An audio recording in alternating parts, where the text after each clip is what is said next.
All right.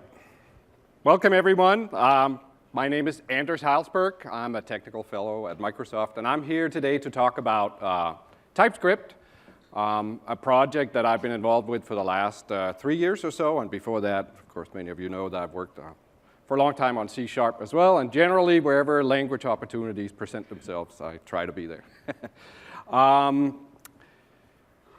The TypeScript project got its start about 3 years ago, and basically is a typed superset of JavaScript that compiles to plain JavaScript. We started the TypeScript project because we were getting a lot of feedback from internal users as well as external customers that writing large applications in JavaScript is hard. And there are a variety of reasons, A, why you want to write large applications, and B, why it's hard. If you think about the computing space today, it's gone from being very homogeneous to being very heterogeneous. We have many different platforms that needs to be covered, as well as the web. And really, the only cross-platform game in town is JavaScript. Even Java, that was conceived to be cross-platform, really isn't cross-platform anymore. And JavaScript is pretty much unavoidable. And in that space, you know, as we write apps just have a way of getting larger all the time, right? And JavaScript was never really conceived as a language for large-scale application development. You know, maybe the target goal for JavaScript might have been 100 or 1,000 lines, and now people are with regularity writing 100,000-line apps in JavaScript. And that's very hard in a language that lacks all of the large-scale application structuring concepts that we've all gotten used to. For example, in JavaScript there are no classes, no modules, at least not in the JavaScript that's in the wild today. So when we thought about, you know, and also, you know, the tooling for JavaScript left a lot to be desired. So when we thought about what could we do to remedy this, there were sort of several ways we could go. You know, one was to, well, maybe we should cross-compile from another language to JavaScript, like from Java. Google has a project called Gwt that cross-compiles from Java to JavaScript, and we have an effort in-house, or had an effort called Script Sharp that would cross-compile C# to JavaScript. But if you think about it, probably the best way to write JavaScript apps is not to write them in a different language and then cross-compile them, because languages are different and they have different semantics and different facilities and so forth. And so we felt, you know, if we're really going to do something good for the JavaScript community, we ought to try to fix the things that are broken, but not actually substitute something different. And that was really sort of a guiding principle for the TypeScript project throughout. It's really about adding those things that are missing to JavaScript, and therefore it's a superset. And really, TypeScript to me sort of boils down to two major things. One is static types. If you think about what it is that powers the wonderful tooling that we've all gotten accustomed to in languages like Java and C#, at the core of it all is static types. You know, once you have static types in a program, it becomes much easier for the IDE to reason about what's going on. Things like statement completion, safe refactoring, find all references, go to definition, all of those things at the core are powered by having a static type system that understands what's going on in your program. You take those away, and it really sort of becomes guesswork. At a point, you know, you get to, if you have, say, 10,000 lines of JavaScript, and let's say you want to refactor something. You want to change a name of a property to some other name. And unfortunately, you picked a very common name for the property, like text. And here you have 25,000 lines of code, and you want to change the text property on this object, but not on all the other objects. Now you basically have to go find and replace, and then look at every reference and guess right here, was this the one I wanted to change or not? And that's insanity. You know, no one wants to do that. And so what ends up happening is these large JavaScript code bases end up becoming read-only over time because people dare not touch them, you know, and you just sort of work around the problem instead of actually addressing the core issue. But with types, we can do a much better job. Now, the thing that's interesting in particular about TypeScript's types is that they are optional. Traditionally, type systems have been sort of an on or off thing. You either have a dynamic language with no types at all, or you have a statically typed language where everything has a type. But in TypeScript, we've sort of turned that switch into a dial. And you can type it as much as you want. And the more you type it, the more we can help you make your code better. So that's sort of one important benefit that TypeScript delivers. I would say another is the ability to use features from the future today. If you think about what's happening in JavaScript, or in ECMAScript and JavaScript, where we're at right now is ECMAScript 6 is about a month away from being ratified by the ECMAScript committee. The spec is done. It's nailed down. All that can be changed really at this point is commas. And there's a whole bunch of features that are being delivered in ECMAScript 6, like classes and modules and arrow functions and destructuring and lots of good stuff. But it may not be possible for you to actually use that for another 3 to 5 years, if you think about it, right? Because you may be able to control your development environment that you write in, and you may be able to control on your local computer what kind of code you run, but you can't control what kind of browser the eventual user of your app is going to have. And a lot of people are going to have a lot of older browsers out there for a good long time. I mean, even today, it's not even clear that today it's safe to assume ECMAScript 5, right? And ECMAScript 5 has been out for, what, 5 years by now. So one of the things that we can do with TypeScript, and that we do, is we allow you to down-level compile your ECMAScript 6 code to down-level browsers. So you can use all of the facilities from ECMAScript 6, but we can actually generate code that will run in an ECMAScript 3 or an ECMAScript 5 compliant environment. So you get to have the future right now, if you will. And then later, as there's enough ECMAScript 6 that becomes available in the wild, you could maybe directly target ECMAScript 6 in your apps. We also knew, of course, in the TypeScript project that we had to be cross-platform because that's what JavaScript is all about, right? And so we wrote the TypeScript compiler in TypeScript, and of course, when it compiles itself, it produces JavaScript, and that JavaScript will run anywhere, on any browser, any host, any OS. Heck, you could run it on your phone even.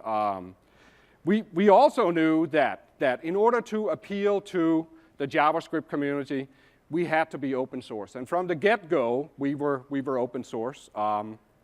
Originally hosted on CodePlex, but we moved to GitHub in June of last year, where we also introduced a new compiler architecture in TypeScript, and it's been fantastic. The response in the community has just been wonderful. It's an awesome workflow. We're very productive. We get lots of pull requests and lots of community participation as well. So TypeScript starts with JavaScript, as I said, and then we add types and tooling on top of it. But then when you compile, we produce plain JavaScript that runs everywhere. I would even say we strive very hard to produce pretty JavaScript, the JavaScript that you would have written yourself. Another advantage of us being a superset of JavaScript is that we can use all of the existing frameworks that are out there today with TypeScript. So frameworks like, of course, Node.js and jQuery and Angular and Knockout and Backbone and Ember. And I mean, there's a new framework every day. It's amazing how much energy is being poured into the JavaScript community. And by being a superset of JavaScript, we can work with all of that. But then if you add static typing to it, we can do even better. So that sort of is a quick overview of what TypeScript is, and I'm now going to switch and try to do some demoing. One of the things I should tell you, first of all, here is that, whoops, this thing went to sleep. Let me just see if my fingerprint there. Okay. today we released TypeScript 1.5 beta. It's available for download. It's available with NPM and whatever, so you can all grab that. It's sort of the last step towards the final release of 1.5, which will happen in the fairly near future. I'm going to spend just a little bit of time just sort of showing you, what TypeScript works like and how we model types on top of JavaScript. Here's Visual Studio, my editor. I'm just going to grab a piece of code, a little function that sorts an array by name. And this is plain JavaScript here that I'm just pasting into a TypeScript file. And it just works because we are a superset. Now, in this code, there are no types whatsoever. So if I move around and I hover over things, you'll see that, well, we know there's a parameter called a, but we don't know what its type is. And therefore, we don't know what the methods of everything are. And we don't really know what sort by name results returns. It's just an any. And that, of course, means that I can write stuff like sort by name and then pass it the number 5, which obviously isn't going to work, but it's hard to tell. And clearly, it would be nice if I could somehow say that the type of A is supposed to be an array. And we're not the first to get that bright idea. Google has a project called Closure that allows you to add type annotations in comments, something like that, for example, where you say, hey, this is supposed to be an array. That's one way of doing it, but like I've said before, hosting a type system in comments is probably not the best place to put it. It's not quite as expressive, and it's sort of like at a dissonance with the rest of the program. So what we allow you to do instead is to actually write type annotations in your program. So here we could say this A parameter should be an array of anything. So we don't care what it's an array of, but we do care that it's an array. And once I add that annotation, you'll see a bunch of things light up. Now we know that the type of A is an array, and therefore, when I say A dot, we can show you statement completion and show you all the methods of array. And furthermore, we can infer that slice returns an array, and therefore result becomes an array. And since we're returning an array result, then our function becomes a function that takes an array of anything and returns an array of anything. So what you're seeing here is type inference at work. I've only written one type annotation, but the types have actually flowed throughout the code, and we actually understand a lot about your code just from that single type annotation. You also notice now that we can actually give you an error here. We can say a number is not an array. There's something wrong with your program. Now, of course, it's not the entire story, though. If you look at our function here, it calls a sort method on the array, and sort takes a callback function that presents two elements, and you're supposed to compare them. But since it's an array of anything, we don't really know what the type of x and y are. So we're sort of partially typed here. And you'll note that that we are using a name property off of x here. So maybe what we should do is declare our intent here. And we could do that by introducing an interface, and then we could say that A is actually an entity array, like so. Now, what I've done here is I basically said there's such a thing called entities, and entities are objects that have a name property of type string. And then I've said my sort by name takes an entity array. And now we know here we can flow the types. We know that the sort function now is going to present entities to your code. And that in turn means that when we write return x dot, we can give you statement completion on name, and we know the name is a string, so we can show you all the methods. And you see here that we actually here revealed an error also in your program. Someone had mistyped locale compare as local compare, but now that we know the static types, we can correct the code. Just for curiosity's sake here, let's try to introduce a local variable also called name. Now we have two things called name. We have a name property and we have a name local variable. Let's say I go up here and I say I'd like to rename this guy to entity name. You'll see that we can tell these names apart because of static types. We understand that that there's a name property and there's a name local variable, and if there were other types with name properties, we would understand that this is not the same type. And so we can safely refactor your code, where otherwise you would have had to go through and look at every occurrence. And of course, in a small program, that's not a big deal, but as a program gets to be 10, 20, 30,000 lines of code, you really don't want to be doing that manually. Okay, in here, we can add additional stuff. Let's say a price colon number. And then let's try to write an entity, var e equals. And then actually, let's say e is an entity equals. And in here now, we can actually suggest for you the available properties. So name, hammer, comma, say price, $5.95. Like so. And it all works out because we have the right types in our program. Let's say now, for example, that I add an extra property in stock colon Boolean here.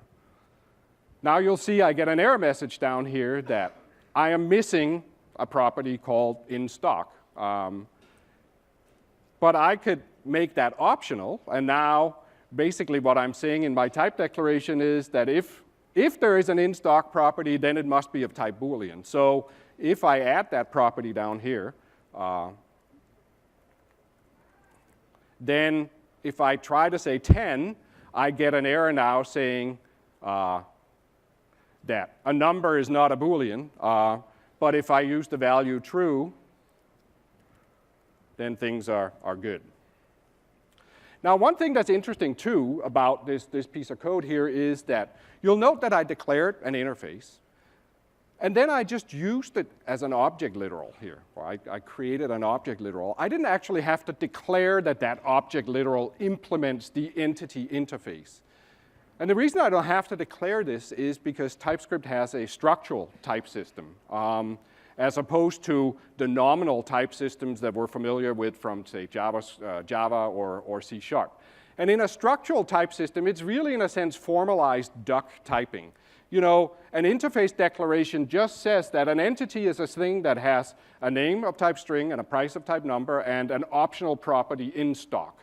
And anything that fits that is an entity automatically. And you don't have to actually go declare that a class implements this interface or that an object literal is an entity. It just happens if the structure matches. It's a different way of thinking about the problem, but it's actually very, very liberating because it removes a lot of tight coupling between system components. You know, it's always a problem when you're writing a library and someone else is using the library and you have to agree on some types to begin with, but you know, there may not be an opportunity to agree. Where here, as long as you have the right structure, it just works out. Okay, let me try to get rid of that here and this, and then let me try to grab my code and move it with me over to the TypeScript playground. So I'm going to copy it here and go to the TypeScript playground, which is off of the TypeScript site, and this is basically a web-hosted little version of the TypeScript compiler. In here, we are hosting the very same compiler that we use in Visual Studio and that we use in a bunch of other places. And the playground allows you to write code and then see the result in the output pane over here. And in here you see my sort by name. Let's try to add some, let's try to go back and grab some code here for some products, and let's try to paste them in here. Let's give ourselves some products, and now let's try to say var sorted equals sort by name, and you'll see that I actually get statement completion in the browser here, and I can sort by name of products like this. And then let's try to look at what happens when I grab a value out of my sorted. You see that I put in products into my sort by name and stored that in a variable. And now if I grab an element out of there, it only has a name property. But clearly, products here also have price and ID. Indeed, if I hover over products, you see that we have inferred a type here that has a name property and a price and an ID, and it's an array of those. But there's something that's not quite working out here with my sort by name property or sort by name method. Really what I want to say here isn't that it takes an array of entities. It takes an array of some type that is an entity and returns an array of the same type. Now, how could I say that? Well, one way I could say it is by using generics. So I could add a type parameter t here, whoops, and then I could say that what I'm sorting is a t array. So an array of entities. And now if we go down, if you look at what we've inferred now we've inferred that it takes a t array and returns a t array. And if we go down to the output here, you'll see that the type has flowed through, and now I actually get the right properties on the output. I basically get an array of the same type that I put in. You'll also see a couple of errors here, because we're now saying that there is no name property on t. And that's actually true, because t could be any type, right? So we actually have to write a constraint. So we can say t extends entity. And now that error goes away, and in the call we will check that you're passing something with a name property, but out comes something of the same type. So generics here, now you might go, wow, generics, that sounds crazy in JavaScript. That's got to be really expensive, right? But look at the output code. It's all gone. It's all an illusion, really. These generics don't exist other than at development time. And really, the purpose of generics here is to allow you to accurately model how types flow in your program. They're a conduit for flowing types around in APIs, and that's their usefulness. OK. Let's try to go back to the IDE here. You might have wondered here, when I say a dot, and we show all of these methods, concat, blah, blah, blah, all of these methods on an array, where does that information come from? Let's try to go back to Visual Studio, and let's actually try to go to the slice method and just say go to definition. So I'm just going to press F12. Now that jumps me into a file here called lib.d.ts, which is the static type information for the entire JavaScript runtime library and the HTML DOM. If you look at how much code there is in here, if we go to the end, it's 14,500 lines of code. And the crazy thing about this is those are the lines of code that you really are supposed to know by heart when you're writing code in JavaScript, right? Because in JavaScript, you just type a dot. I got nothing. Now you need to know that there's a slice method or whatever, because there are no types to guide that process. Here, what you see is that the types, once you write them down, we can serve that information up, and we can actually do all of that grunge reasoning about the types and allow you to do the creative work. I think another thing that's interesting about it is that the types can be provided after the fact. Obviously, the JavaScript runtime library and the DOM weren't written with types in the first place. But we allow you to create these things called declaration files. And they're really, in a sense, like .h files for JavaScript. They allow you to write down all of the static type information. And once we have that, then we can serve it up and check it for you as you're writing your code in the IDE.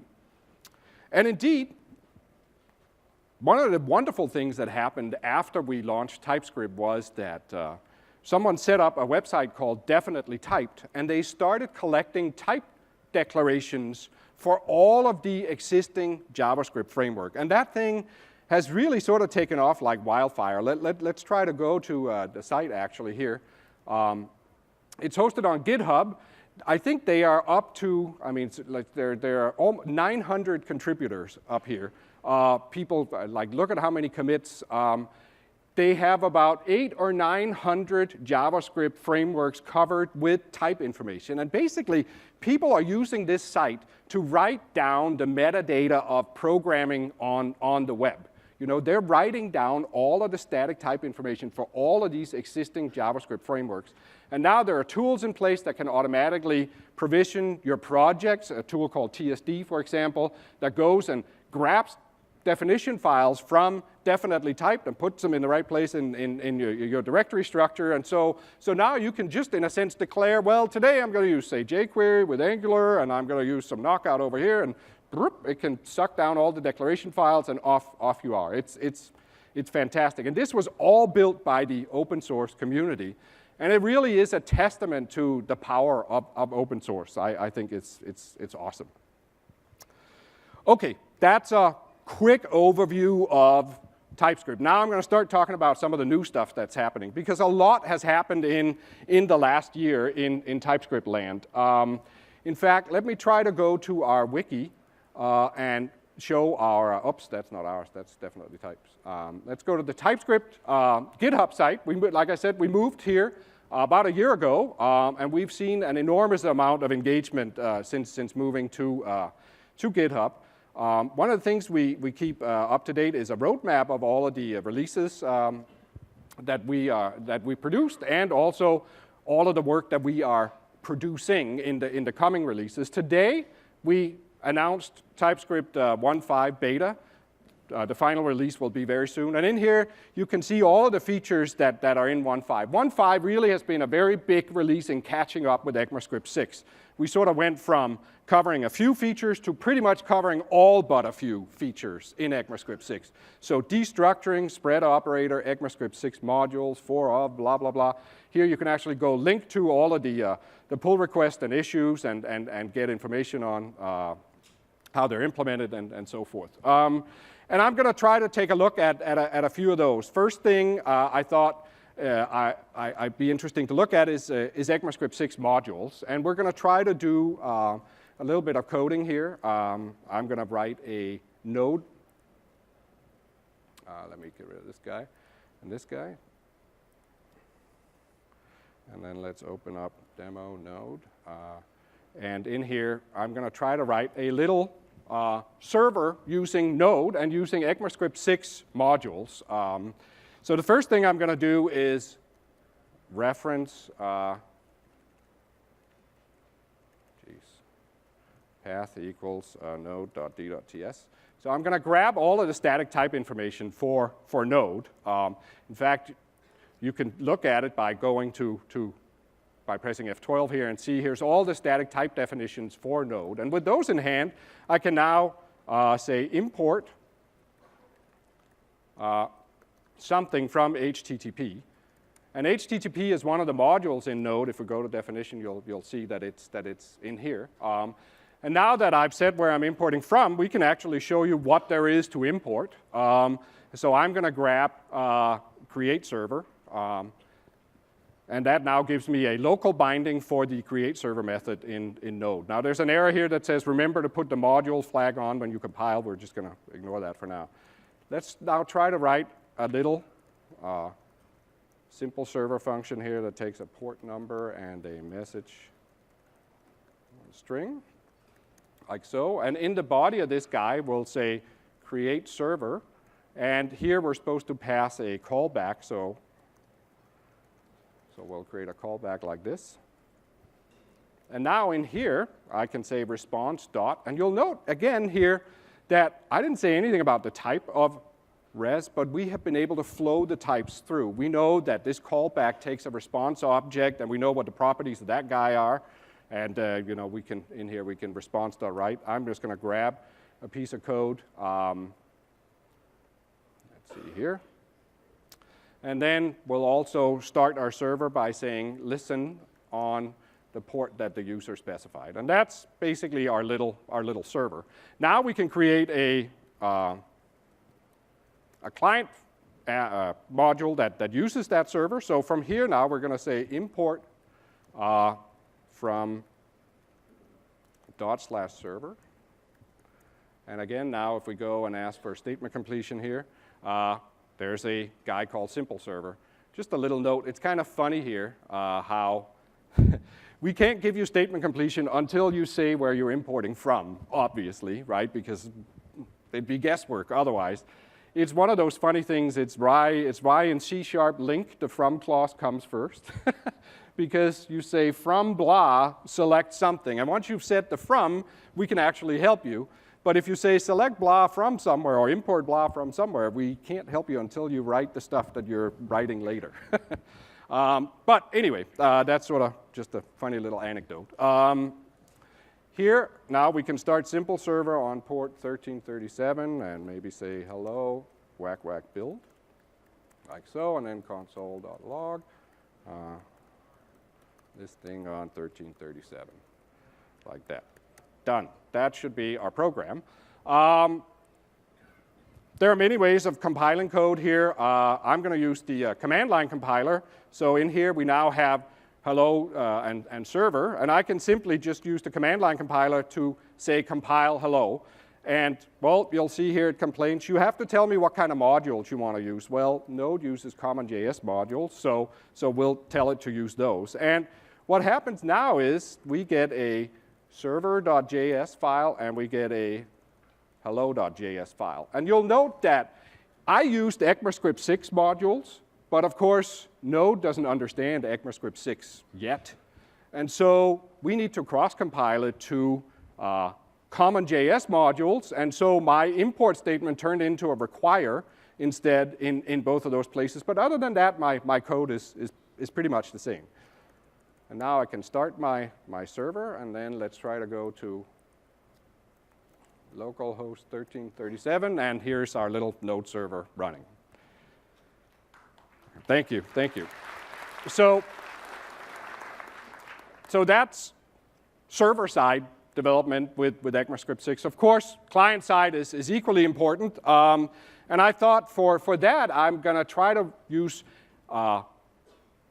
ECMAScript 6 to write a little Angular 2.0 application, and then try to run that. And I thought for fun, why not use the new Visual Studio Code tool to do that? So we're gonna switch gears here and fire up Visual Studio Code.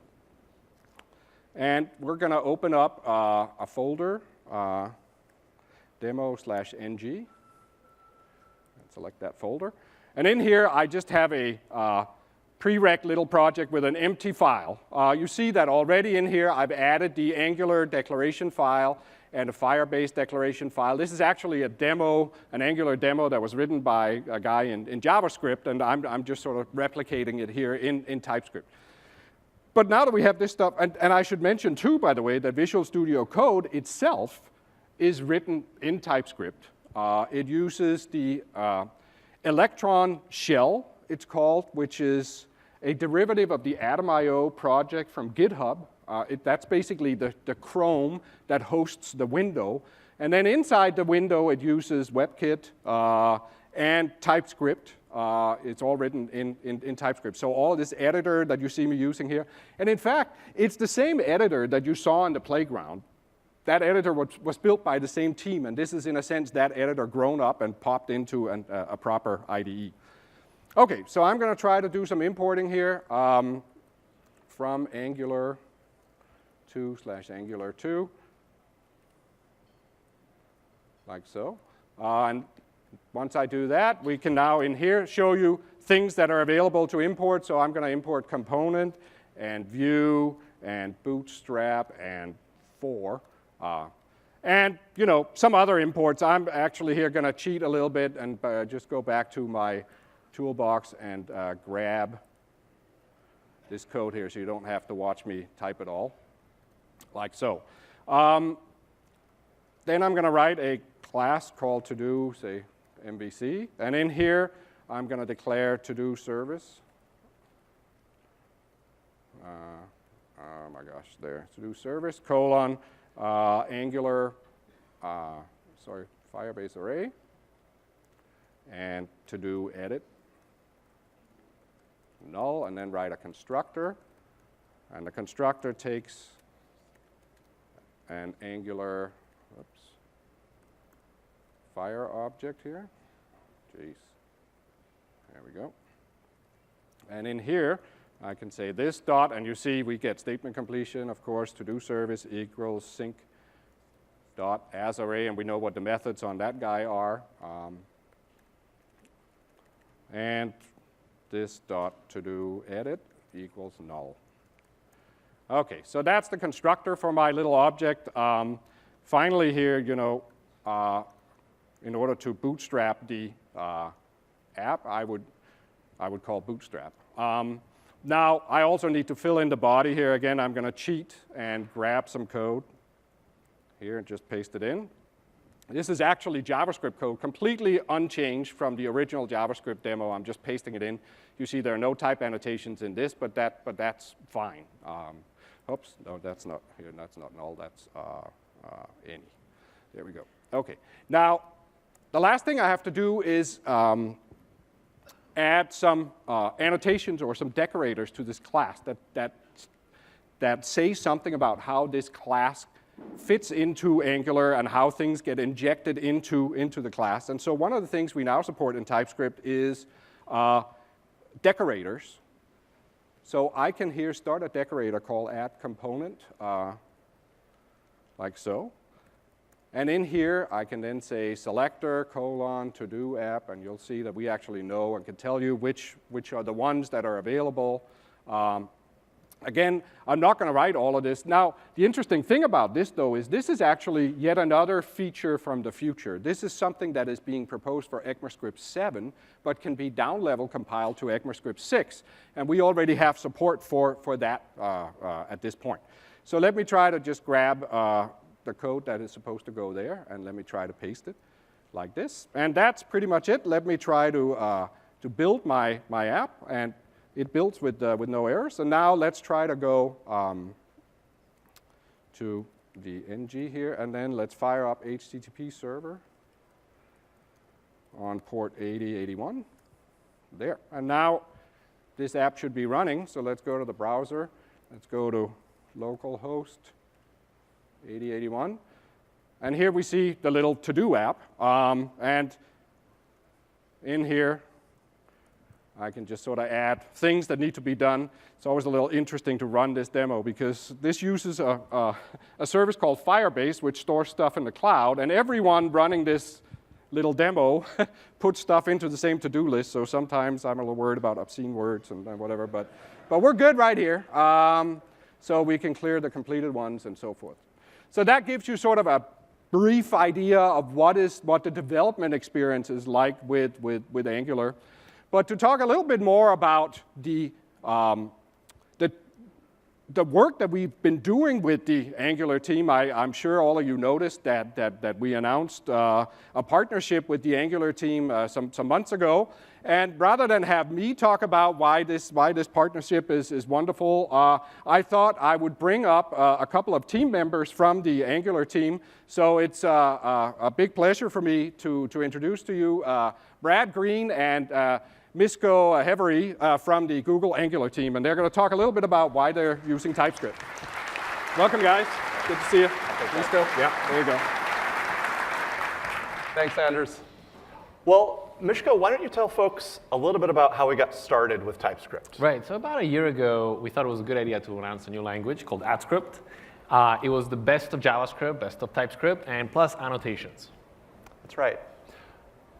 Soon after that announcement, we started chatting with Anders and other folks on the team about potentially merging our language work. Last March, we invited Jonathan from the TypeScript team to our main developers conference, where we announced that we had completely merged efforts, and we would be replacing all of AdScript with TypeScript in our work for Angular 2. I couldn't be. Yeah. I am relieved that we don't have to deliver a framework and a language. Me too, man. Me too. All right, but as I remember, not too long ago, you weren't actually that big of a fan of types in JavaScript, right? That's true. You know, it's funny because I come from a Java background, and there's plenty of types in Java. And when I want to move to JavaScript, it turns out I was able to build application without types. And so I thought, you know, this type stuff was kind of overrated, and who needs them anyways? But it turns out as the team grew and it got larger and we got more contributors, it kind of actually became useful to have types around.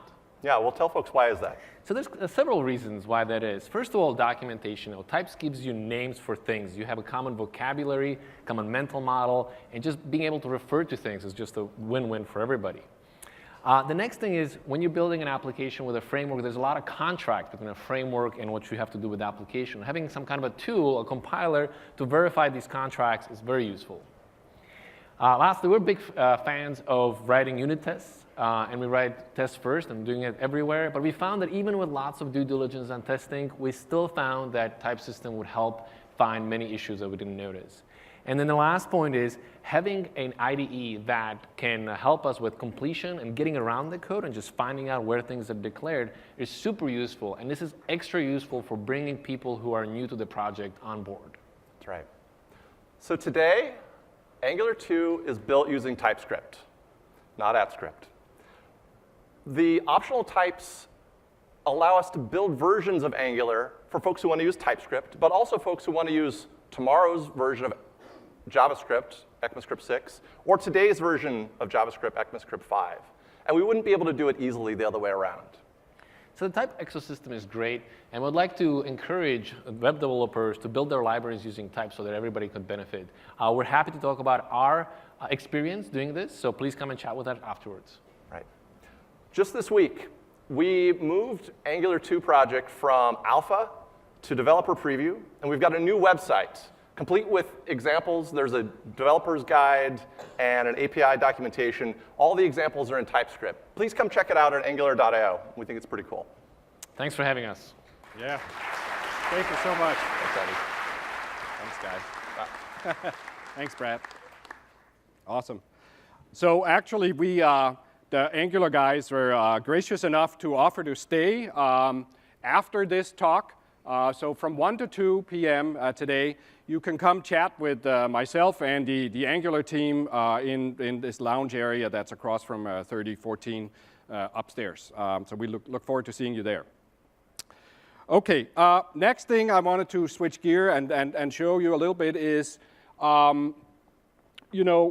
over the last year, an enormous amount of stuff has happened in the TypeScript community. And in particular, one of the things we've seen is like all sorts of IDEs have added support for TypeScript. Today, it's not just Visual Studio, that you can use. There is excellent support for TypeScript in tools like WebStorm from JetBrains, but also you've seen Visual Studio Code for cross-platform.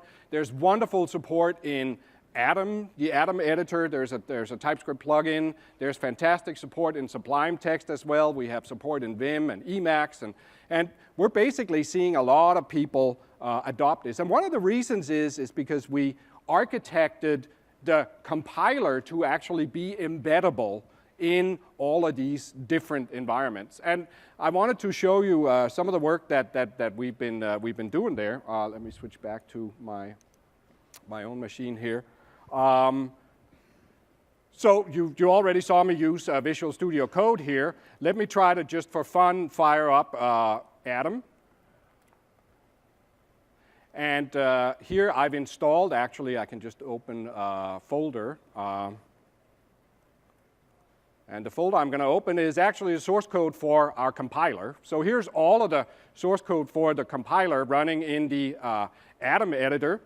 This is the main command line driver. If I go to the bottom of this file, I can navigate around by pressing F12, go to definition. I can go to the definition of this dude. I can look at, statement completion in here, like args dot, for example. So there's like a beautiful IDE there, and it's all built by using the same TypeScript engine that we use in Visual Studio. Let's not save that. Another project that I think is very interesting is a plugin that our team has built for Sublime Text, and I'm going to spend a little bit of time demoing that. This thing is available today. It's been out for a little while. And to demo it, I'm going to just switch to a demo directory here and then start up Sublime on demo.ts and demo.js. So I'm just going to open up two files, demo.ts and demo.js. And here we have the Sublime editor. The other thing I'm going to do in order to, well, actually, what I'm going to do here is show you some of the new ECMAScript 6 features. I'm going to use the Sublime editor. I'm going to show you how they transpile to ECMAScript 5 and ECMAScript 3. And in order to enable that, I'm going to start, well, first let me type and show you. There's a file here called tsconfig.json in this directory. This is a new feature that we also introduced in TypeScript in 1.4. And it allows you to basically describe a project in a configuration file. What are the files that make up the project? What are the compiler options that should be used to compile it? And then tools like other editors and whatever can grok those files and get an actual understanding of what's going on here when they try to give you statement completion and so forth. So what I'm going to do here, though, is I'm just going to start the TypeScript compiler in watch mode. And watch mode is a sort of mode where the compiler sits and just watches for changes in your project. And the minute it sees a file change, it recompiles the project. So now that's sitting in the background based on this config file here. So whenever changes happen in demo.ts, it'll recompile and produce demo.js. So now I can start writing some, whoops, not over here. I'm going to write in this window here, and we're going to write a function point, say, of x colon number, comma y colon number. And then in here, we're just going to say return x comma y. So a little function that just returns an object with an x and a y property. Now, if I save, you'll see that it picks it up and shows me the transpiled code. Since I'm transpiling to ECMAScript 5, we can't use shorthand property notation, so you'll note that this became x colon x and y colon y, and you also note that the types went away in the output, right? So now I can say var p equals point of, and you'll note here in Sublime we have statement completion, and this is statement completion based off of type information, not based off of all of the identifiers in your file. So we actually understand for real what's going on. In fact, let me try to use let here, which is an ECMAScript 6 feature.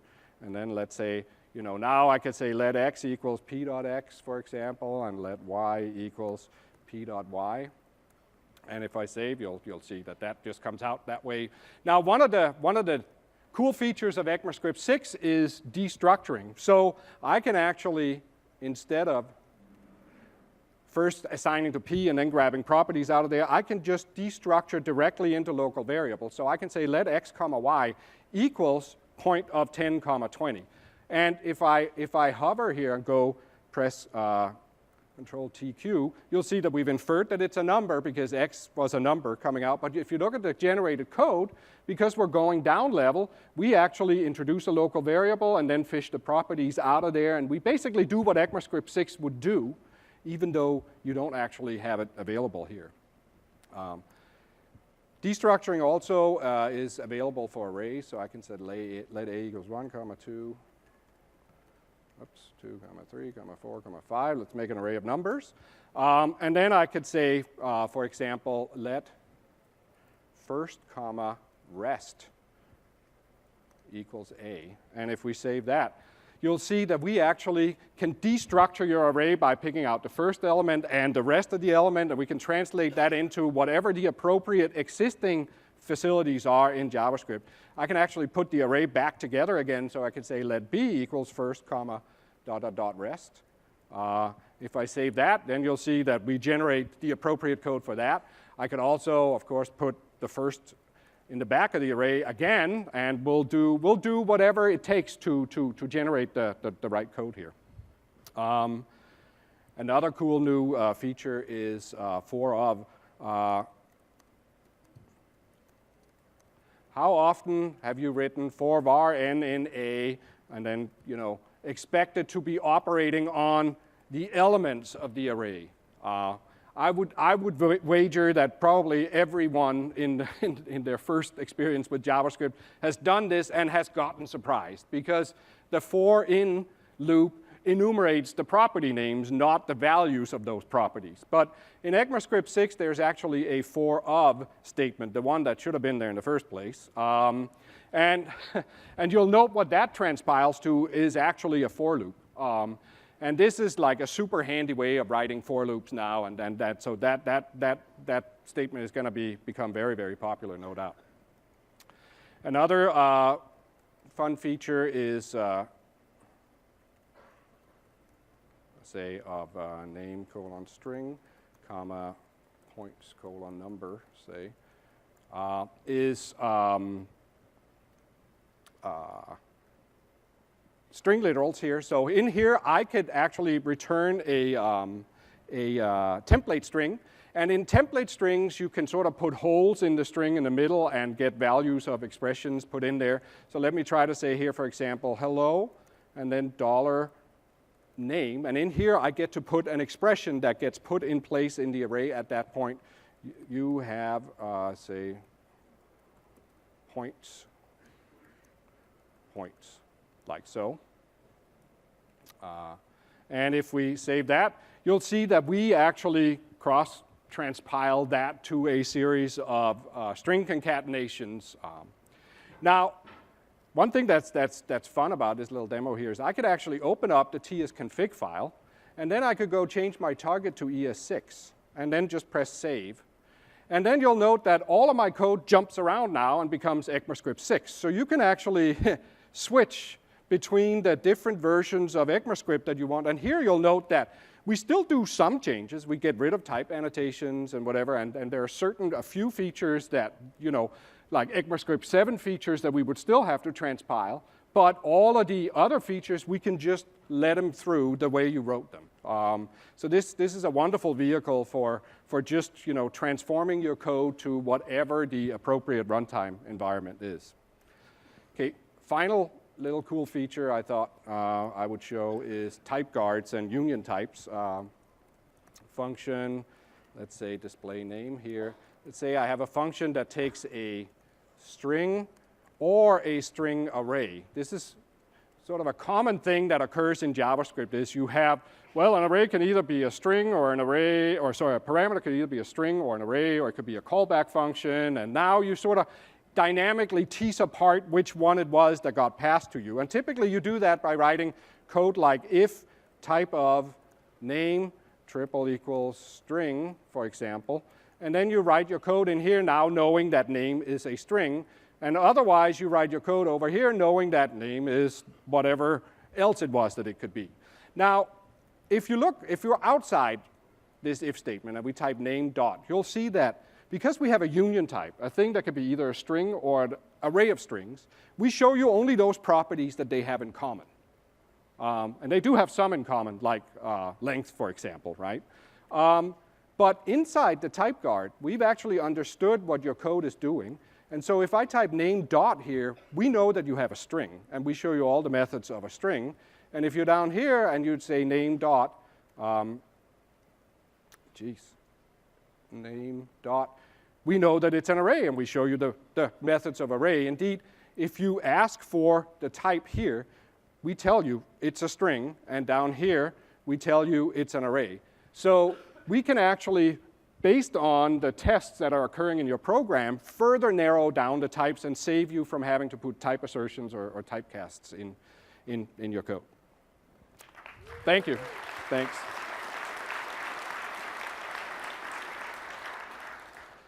Okay, I'm going to wrap up here in the last few minutes and talk a little bit about, well, first, actually, I wanted to talk about the architecture of this thing that you saw me use in Sublime. One of the things that features that we added in TypeScript 1.5 also is a new executable. It's not an executable. It's a new JavaScript output that we produce called TS Server. And TS Server is really sort of a headless version of the TypeScript compiler and language service that can be run as a separate process. Now, all of these editors that are out there, like Sublime and Atom and what have you, all have plugins. And these plugin models are actually very, very rich. And it would be crazy if someone writing a TypeScript plugin actually had to go write a TypeScript parser and a TypeScript semantic analyzer and figure the whole language out. Obviously, that's not doable, right? But it's very doable for people to write plugins that can tell us what's going on in the editor and then communicate with a server running in the background that actually understands all of the semantic information. And that's what TS Server is. So TS Server runs using Node. And then, for example, our Sublime plugin talks to that using JSON. And that JSON is basically just telling the background server that I'm in this file on line 214, column 5, and the user would like some statement completion. Thank you. Please give me back the names I should show. And then the black magic happens in this process over here that actually has loaded all the files and keeps a dynamically updated view of all of the type information, and then it can serve up the answers. And it can serve up answers for refactoring and go to definition and find all references. So it becomes much, much easier to write plugins in editors, and then we can sort of do all of the hard work, and you simply have to just talk a simple JSON protocol in between the components. So that's sort of what powers the Sublime plugin. That very same TS server is being used in the Visual Studio Code IDE, and we're seeing other IDEs pick up on it. The Atom plugin currently embeds the compiler directly, but it's just a matter of switching, and either way is fine. But this is yet another option for easily integrating TypeScript. So, well, we've talked about the benefits of the TypeScript type system. I would say that the thing that's interesting probably about the type system here is that it's not something that we've invented in a sense. JavaScript has always had a type system. It's just that it's never been manifest in the language. And really what we've done is we've formalized JavaScript's type system, and we basically allow you to write it down, if you will. Another thing is features from the future. You see that we've caught up almost with ECMAScript 6, and in the next release of TypeScript, we will actually catch up fully. In the last year, we've gotten a whole bunch of people jumping onto the TypeScript bandwagon. It's been wonderful, in particular with the teamwork that we've been doing with the Google guys, and now the community is really very, very strong. I mean, if you look at what's going on our GitHub site, it's just amazing how much traffic is up there. If you look at all the frameworks on Definitely Type, you look at all the tool support. So things are really moving at a wonderful clip for TypeScript. And in terms of releases, we are currently at TypeScript 1.5. You can look at all of this, by the way, on our published roadmap on the TypeScript GitHub site. But we're at TypeScript 1.5 right now. In TypeScript 1.6, we will likely add async await. We have an experimental branch that implements that, and this is also one of those ECMAScript 7 proposed features that we're trying to pull in from the future. We'll add support for generators, and we're looking at bundling ECMAScript 6 modules. And then finally 2.0, later this year, we'll finish it off and literally be at 100% ECMAScript 6 compliance. So that's sort of a quick roundup of where we're going with TypeScript. I invite you to come visit us or use the tool. And again, come chat with us at 1 o'clock across from 3014 upstairs in the lounge up there. Thank you all for coming today. Thank you.